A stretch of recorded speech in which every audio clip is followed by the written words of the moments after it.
Well, the problem with people that say things like just eat less is that they don't realize that the signals that some of us have are saying the opposite all the time. So if I'm not careful and if I'm not managing my appetite properly, my brain, and appetite starts in the brain, the desire to eat starts in the brain, my brain is constantly saying eat. It's saying eat, eat, eat, eat, eat all the time. And again, if I'm not managing my appetite and I'm, not feeling kind of in control of it, that desire to eat, that want to eat, that drive to eat, which is all mixed together, is like literally propelling me towards food. Like I feel my body being lifted up and moved towards food, which has like an evolutionary benefit if we were in feast and famine kind of times. But right now it doesn't really help me because there's food everywhere. And if I'm not careful, I will eat all of it because food is delicious and yay eating. So where am I going with this? So number one, stop telling people to just eat less because that's 100% useless and it doesn't take into account the complexity of human appetite regulation. As we see in this slide right now, and this is actually an older visual representation of our appetite system, I like this conceptual model because it really shows how many things are involved with that brain associated feeling that's telling us to just eat. There's so many things involved with our desire to eat that go far beyond just thinking I should eat less. If it was truly as simple as thinking, oh, I should eat less, I just will eat less, don't you think most of us would do that? And some people do that. Some people are very good at it. I'll just eat less, and then they just do, and then that's just very easy for them, and that's great, and no judgment. But for a lot of us, there's so many things going on in our brain and so many different inputs into our appetite center that's telling us to eat for various reasons. So just even in this slide, you see a bunch of different things that can affect our desire to eat. So yes, there's signaling around like how much energy is in our body, but really a lot of that desire to eat goes beyond just need. That really speaks to need there. But there is also a lot going on as far as appetite goes, as far as our reward center and like the rewarding nature of food and our wanting to seek out a reward that's partially driven by dopamine, for instance. There's our learning and what we've learned around food and how much we've learned to like certain foods or to eat at certain times of the day. There's of course our habits. There's of course our sensory processing as well. That's a big part of our desire to eat, and what we see or what we smell or what we see or smell, but also that's integrated with like our memories around food. Yes, our brain can tell us, hey, eat less, but there's often all these like subconscious things that are going on with food that's making some people want to eat way more than others. And so it is so overly simplistic and utterly useless to tell people to just eat less if you don't understand all the signals that some of us have that are constantly telling us to eat more. And if you don't know what that's like, that's cool, dude. That's fine. We're all different and we all have different like processing in our brain. But for some people, that eat signal is always on. And that's why I'm so obsessed with managing our appetite, because managing your appetite is really about decreasing some of these things that can promote that eat signal to be so turned on all the time. So I won't spend too much time on this slide, but this is like a brief kind of overview of some of the mechanics, some of the wiring in the appetite center of what we call the hypothalamus, where our drive center is. We have all these things going on in that hypothalamus that are basically receiving signals from around the body, from some of those cues that we talked about on that last slide. Our hypothalamus is constantly receiving signals, and some of these signals signal the eat part of our hypothalamic wiring to say, go, eat, eat, eat, eat. I call it the accelerator. And then there's other signals and wiring in our hypothalamus that are saying, hey, stop eating, what we call the satiety center of our appetite system. This central regulator, the green part on this slide, all of that wiring is mainly determined by your genetics. And there's not much you can do about that wiring. Most of us who have this higher desire to eat, who want to eat all the time, it's not like one genetic change that's causing that. What we believe is there's a combination of different genetic changes that add up to like this eat drive always being on. So this might sound a bit depressing, and that's not my goal here. My goal is to really convey that telling people to eat less, it totally forgets about genetics, it totally dismisses physiology, and it totally disregards the fact that some people always have the eat signal on. And if you don't understand what that's like, I like to think of it as a bit of a spectrum for some individuals. This is the control panel natural setting. And some people, they would be kind of classified on the extreme appetite. Their control panel setting is always to maximum eating. I would argue that my control panel setting is somewhere between moderate and extreme. It might be a little bit closer to moderate, but it's definitely nowhere near no appetite. It's definitely on a lot of the time. Now, I have friends that do not have that same situation. Their control panel setting, a lot of these friends in smaller bodies, their control panel setting, the natural desire to eat, that's kind of basic and embedded and based on genetics, it's going to be on the lower side of things. Some people, most people with obesity, most people in larger bodies, one of the main things that's promoting that is this heightened desire to eat. That's primarily impacted by genetics that some people are just not going to understand. And that's like, okay, we have to just accept that. And it's hard for me to understand what it's like to not have an appetite as someone with such a big appetite. Just like it's hard for some people in smaller bodies or with no appetite to understand what it's like to always want to eat. To really emphasize this point about the differences in this control panel, I want to read you a quote from one of my students, which is, I am the type of person who does not think about food. Unless my physiological signals are telling me that I am hungry, and even when I do eat, I cannot eat a lot. I have no idea what that's like. Like, I remember seeing the quote and being like, what's that like? I don't know. I really don't know. And bless them and thank them for sharing this. But it really emphasizes how different that control panel is. Like, I don't understand what it's like to not think about food. I don't understand what it's like to start eating and be like, oh, I've eaten just enough. I'm fine. I will stop now. Like, again, now that I'm mastering my appetite, it's better. But this level of little appetite is something that I can like logically understand, but I don't know what it feels like. And my point is that some people will just never understand. Some people will never understand what it's like to have an appetite setting that's higher and that it feels like the appetite accelerator is always on. They're never going to understand that. And the question is, can you be okay with that?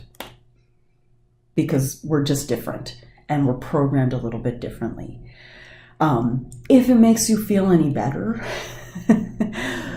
like there is an evolutionary benefit to having a control panel setting, an appetite setting that's on the high side, on the extreme side, because back in the day, tens of thousands of years ago, when food was not abundant, or even 5,000 years ago when food wasn't abundant, we were the ones being like, yo, we gotta go get food. We don't know when we're gonna get it again. These other people are like, well, I'm fine. I don't need to eat. And be like, well, we gotta go.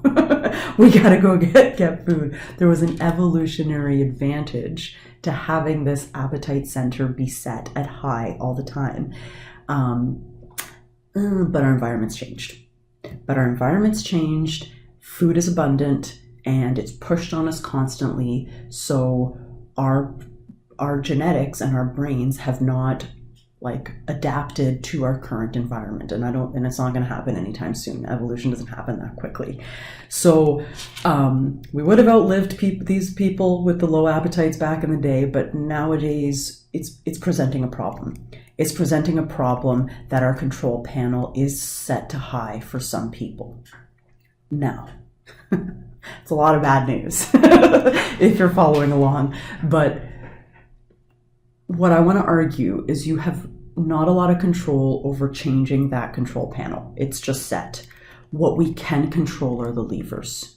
We can influence the inputs to the control panel. And when I talk about the inputs into the control panel, we can influence a little bit of what our brain, well, we can influence some of our thoughts, yes. We can influence our emotions. We can influence what we have in our environment and how we respond to what's in our environment. We can influence the levers that help to satisfy our basic body hunger, so our wanting to eat doesn't override the system as well. We can influence the levers, and that's what appetite mastery is. It's accepting that some of our genetics is set to high when it comes to appetite, but trying to manage some of those inputs that affect appetite. So I talk about appetite mastery. I have lots of videos on this. I've presented it in different ways, but here's another way of thinking it as well, is that the first part of appetite mastery is like getting your thinking and brain involved. You got to put your thinking brain on it, accepting its limitations, because a lot of our desire to eat goes below our thinking brain. It's more subconscious than conscious, or like thinking part of our brain. So one of the ways of getting our thinking brain involved and helping us is to be very clear about your values. Like, why is it important for you to manage your appetite? Why is it important for you to feel in control about food? Why is it important for you to, to have a positive relationship with food in your body? And everyone's answer is going to be different. But part of why I start here is that it isn't easy. It isn't easy, so we need a nice goalpost. We need a North Star. We need something that helps us be like, when it's hard, be like, yeah, but my North Star. It's hard, I really want to eat, and all my signals are pointing to eat, but yeah, I want to feel in control of my diet. I want to feel in control of my appetite. I want to have a good relationship with my body. I don't want to feel overly full.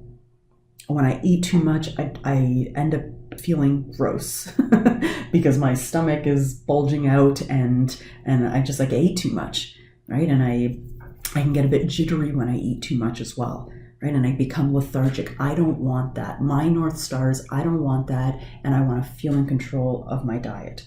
Okay, so getting really clear on your why is an important starting point of mastering your appetite. The second part, and again, there's more to it, but I'm just going through it a bit quickly, is you need to satisfy the basics. Your body doesn't need to eat. Your body needs nutrients, it needs energy, it needs to do a bunch of stuff, and there's a basic need of your body. Part of what screws us over with our appetite is denying our body's natural hunger. And then hunger's gonna hunger. Hunger's gonna send you signals. Hunger's gonna say like, hey, you haven't eaten, eat. And then part of our other appetite drive, or kind of our wanting to eat, can take over in that moment, and we eat way too much. So you need to satisfy your basic body hunger if you don't want the signals to go crazy. How do you do that? Eat regularly, eat whole foods, try to stick to whole foods, eat lots of protein-rich foods. That helps to satisfy our body hunger as well. Fiber and volume, viscous foods, those all help to kind of satisfy that body's desire to eat, so we feel a lot more full, so our kind of other drives to eat don't go crazy. Okay, so satisfy your body hunger. Get clear on your why, satisfy your body hunger. Those are starting points. Those are like baselines. The other parts are a little bit more difficult, but they are very doable and quite empowering as well. There are appetite cues in our environment at all times. There are people that are trying to get us to eat. There are marketing gimmicks that are trying to get us to eat. There are very highly palatable, delicious looking foods around us all the time. There are certain environments we can't control. There are certain people we can't control, but we can control our response to those signals, and we can control some of those signals. So part of my appetite mastery for me is being careful of what I bring into the home, right? And making sure I have a lot of filling, delicious food that I love at home, but maybe keeping less of the food that I have less control over in the house. Okay, again, more to it than this, but just kind of breezing through the surface. And then another part of managing our appetite is that a lot of us eat for reasons other than nutrients and energy. Yes, pleasure is part of why we eat, and food can give us pleasure, sure, but a lot of us go past that. And I'm definitely one of those people as well. So if you are eating for emotional reasons, totally understandable. Food is inherently comforting. It feels good to eat. And food can help us numb some things that don't feel very good. Food, it's naturally rewarding. It's set up to be rewarding. Our reward system loves food. And so it gives us a reward in the moment when maybe we're looking for that. And so this is hard. 4 is the toughest. 4 is the toughest. 4 is give yourself what food gives you so you don't have to get it from food. So if you're using food as a coping mechanism, how can you make yourself feel okay without food? If you're using food to numb, these are big topics. I hate glazing over them. But if you're using food to numb, does that mean there's something you need to look at? That maybe you need help to process? Being a human is hard, and none of us get an instruction booklet on how to do that. And maybe getting professional help or starting to be kinder to yourself, helping yourself feel worthy, knowing that you're worthy, saying nice things to yourself, advocating for yourself, treating yourself with care and love, which you deserve, and knowing that you're deserving of that love. Again, big loaded area. I just did a video on binge eating too, so that might be worth looking up to because it speaks a little bit to this, but that's another part of managing your appetite. And I will tell you, this isn't easy, but it is life-changing. It is life-changing to finally develop a positive relationship with food and your body so you can actually enjoy food, because food is enjoyable. Let's still enjoy food, but to enjoy it in a way that it doesn't compromise your health and your mental health and your well-being and your future. So all that to say is that for some of us, regulating our appetite is more difficult. Some of us have a control panel setting that's always yelling at us to eat. And we can't change that control panel, but we can change the levers. And if you're just starting with this, I really recommend more than anything else is thinking about just journaling about why is this important to you, and write out as many reasons as possible. Maybe look at them every day. Affirm those reasons to yourself every day. And then number 2, start getting more protein and fiber and whole foods in your diet.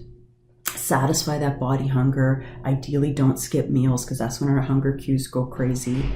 And try to get that baseline going, and that just kind of calms some of the stuff going on in the brain a little bit more, and then we can start working on our environment and managing some of those cues. And I'll have more videos as well that maybe can help us with some of those things. Okay, so stop telling people to just eat less. Stop telling yourself to just eat less.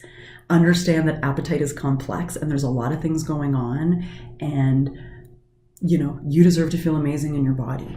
And you deserve to have a good relationship with food and yourself so you can enjoy your life more. Yeah, life is amazing most of the time. And so you can show up the way you want to show up, right? And you can give to this world the way you want to give to this world, and you deserve it. And it is possible. It is possible to have a good relationship with food, even if you have a control panel setting set to always eat. I promise you. Okay, my name is Deanna Bedoya. Thanks for being here today. See you in another video. Have a good one.